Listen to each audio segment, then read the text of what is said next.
ध्यान पूर्वक सुनिए। सूत जी कहते हैं, बार बार कथाओं में आप लोगों को सुनने का मौका मिला कि प्रसाद त्याग नहीं करना चाहिए। बहुत सारे ऐसे भी जिद्दी और हठी व्यक्ति होते हैं जो कहते हैं कि प्रसाद नहीं ही खाएंगे तो क्या हो जाएगा। उसके लिए एक कथा है जो सूत जी कहते हैं। एक समय की बात है कि तुंगध्वज नाम के राजा थे और वो राजा सत्यवादी भी थे और प्रजा पालन में तत्पर रहते थे। प्रजा के पालन इस ढंग से करते थे, अपने पुत्र को भी उतना कोई प्यार नहीं करेगा जितना वो प्रजा को प्यार करते थे। लेकिन एक बार उनके मन में भी कुबुद्धि जाग गई, और जब किसी के मन में कुबुद्धि जाग जाती है ना, तो वो अच्छे लोगों की बात नहीं सुनता और अच्छे विचार भी उसके मन में नहीं आते हैं। उसने सोचा, हम राजा हैं, हमें कौन रोकेगा, जो मन होगा वो करेंगे, हम बल में हैं, पावर में हैं। अब इतना सोच करके उसने मन में सोचा कि आज अब शिकार करने के लिए जाएंगे। शिकार में क्या होता है, बहुत सारे निर्दोष पशु मारे जाते हैं। घोड़े पर सवार होकर जब चल दिया उसने शिकार करने के लिए जंगल में, तो बहुत सारे निर्दोष पशुओं को मार दिया।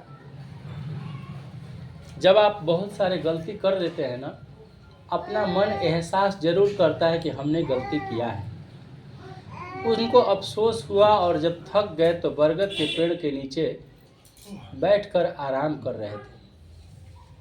कुछ दूरी पर मिलकर ग्वाला लोग मिलकर सत्यनारायण भगवान का पूजा कर रहे थे।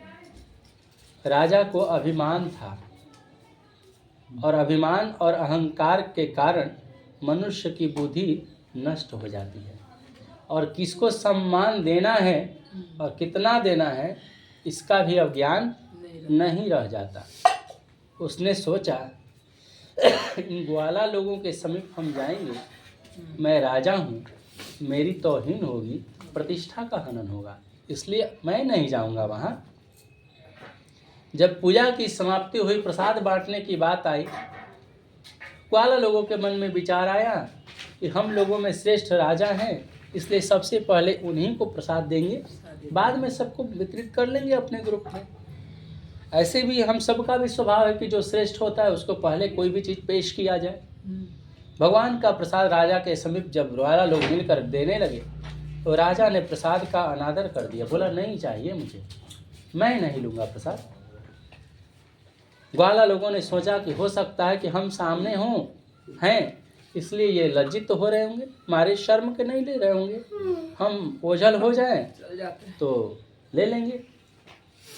ऐसा विचार सोच करके प्रसाद को उसी स्थान पर रख दिए और चल दिए। वो लोग अपने ग्रुप में सभी लोगों को प्रसाद वितरण किए और भगवान का कीर्तन नाम गाते हुए अपने घर की ओर प्रस्थान कर गए। राजा नहीं लिया प्रसाद और उसी स्थान पर छोड़ करके प्रसाद को चल दिया अपने घर की ओर। कैसे? घर की ओर चल दिया और उसके घर पर जाने पर 100 पुत्र थे उसके, धन धान्य था, हाथशाला घोड़शाला, जब राजा ही था, किसी चीज़ की कमी थी नहीं। 100 पुत्र मरे पड़े थे, सारे धन संपत्ति अस्त व्यस्त हो गया। राजा को सचमुच एहसास हो गया कि लगता है कि सत्यनारायण भगवान के श्राप के कारण यह सब कुछ हुआ है, और उसको अपनी गलती का एहसास हुआ और मन में विचार किया, अब तो मुझे वहीं जाना चाहिए जहाँ भगवान का पूजन हो रहा था, तभी हमारा कल्याण होगा। इस विचार को लेकर के जब चले, राजा ग्वाला लोगों को फिर से बुलाया, निमंत्रण दिया। जिस ग्वाला के पास बैठने में शर्म आ रही थी, जब बुद्धि ठिकाने लग गई तो उसी को निमंत्रण दिया और अपने तरफ से भी कुछ धन संपत्ति को मिलाकर सत्यनारायण भगवान का पूजा विधि विधान के साथ संपन्न किया और भगवान से वरदान मांगा कि हे भगवान, मेरे अपराध को क्षमा कर दीजिए, मैं मनुष्य हूँ, आपकी माया से मोहित हो गया था, इस कारण से हमें इसका दुष्परिणाम मिल गया है। अब मुझे एहसास है मैंने बहुत बड़ी गलती करी है, हे प्रभु आप क्षमा कर दीजिए। इतना कहना था कि भगवान ने सब कुछ उसका यथावत ठीक कर दिया। सारे पुत्र जीवित हो गए। अब घर पर गया तो विधि विधान के साथ हमेशा वो सत्यनारायण भगवान का पूजा करने लगा और जब तक जीवित रहा तब तक सुखपूर्वक जीवन व्यतीत किया। मरने के बाद वैकुंठ धाम को चला गया। यहाँ पर कथा समाप्त होती है। अब मैं आगे की कथा सुना देता हूँ आप लोगों को। जिन लोगों ने सत्यनारायण भगवान का पूजा किया तो पूजा करने का क्या फल मिलता है, पूछेगा ना कोई।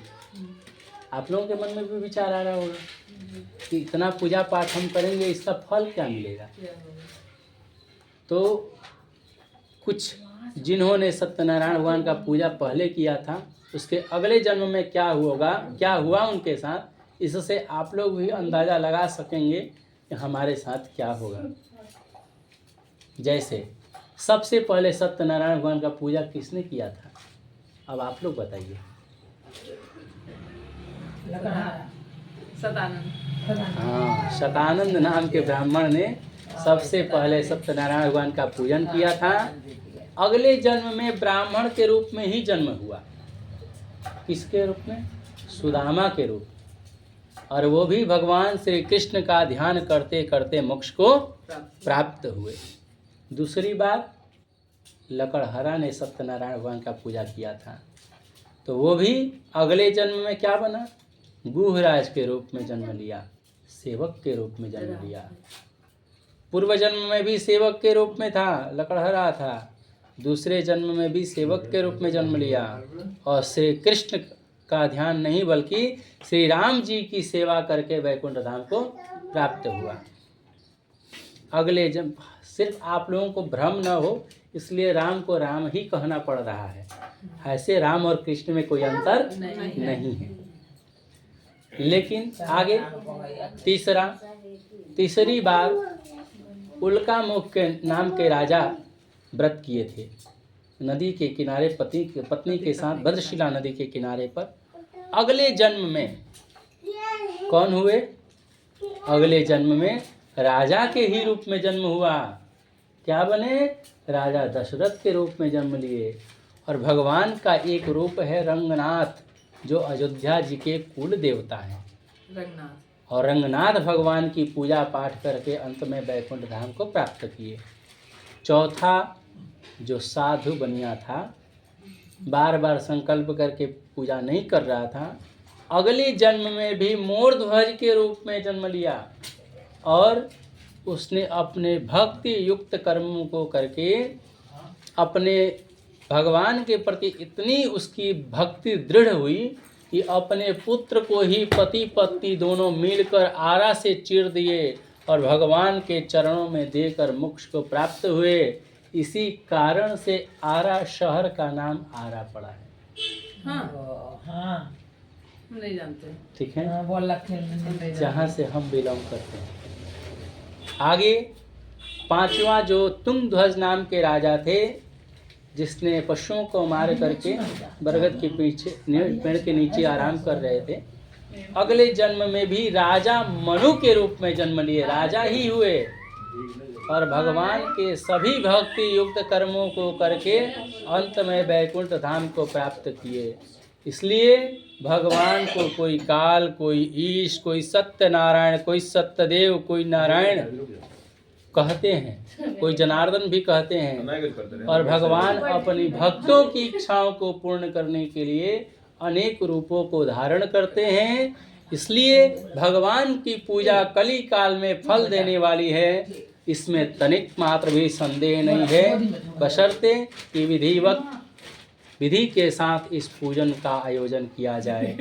एक बार प्रेम से बोलिए सत्यनारायण भगवान की जय, वृंदावन बिहारी लाल की जय, आनंद कंद भगवान की जय, सत्यनारायण भगवान की जय, आज के आनंद की जय, सब संतन की जय, शालिग्राम भगवान की जय, बांके बिहारी लाल की जय, वृंदावन बिहारी लाल की